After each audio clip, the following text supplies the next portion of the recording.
Nearly 10 years ago, India's Prime Minister Narendra Modi launched a revolutionary monthly radio program, Mann Ki Baat. Today, this program has become a unique platform that celebrates the spirit of India and showcases collective strength of the nation. In a heartfelt address during the 114th edition of the program, he called the listeners the real anchors of the show.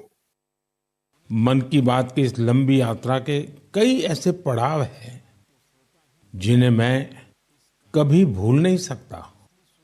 मन की बात के करोड़ों श्रोता हमारी इस यात्रा के ऐसे साथी हैं जिनका मुझे निरंतर सहयोग मिलता रहा। देश के कोने-कोने से उन्होंने जानकारियां उपलब्ध कराई। मन की बात के श्रोता ही इस कार्यक्रम के असली सूत्रधार हैं। It's not only Mann Ki Baat, but the Indian government's Swachh Bharat Abhiyan or Clean India Mission, which is also completing its 10 years. In his address, PM Modi urged countrymen to encourage more Indians to join the campaign. मेरा आप सबसे आग्रह है कि आप भी अपने परिवार, दोस्तों, पड़ोसियों या सहकर्मियों के साथ मिलकर स्वच्छता अभियान में हिस्सा जरूर लें। मैं एक बार फिर स्वच्छ भारत मिशन की सफलता पर आप सभी को बधाई देता हूं।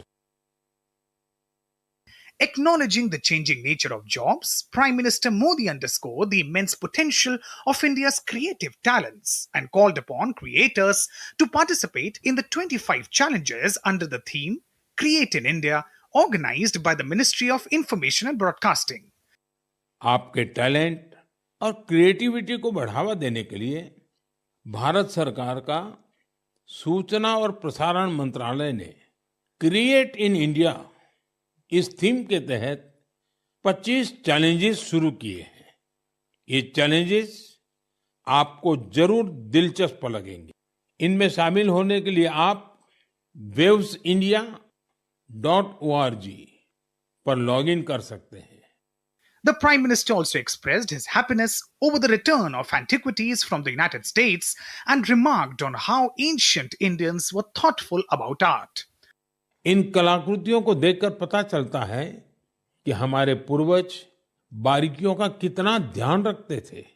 कला को लेकर उनमें गजब की सूझबूझ थी। इनमें से बहुत सी कलाकृतियों को तस्करी और दूसरे अवैध तरीकों से देश के बाहर ले जाया गया था। यह गंभीर अपराध है। एक तरह से यह अपनी विरासत को खत्म करना जैसा है।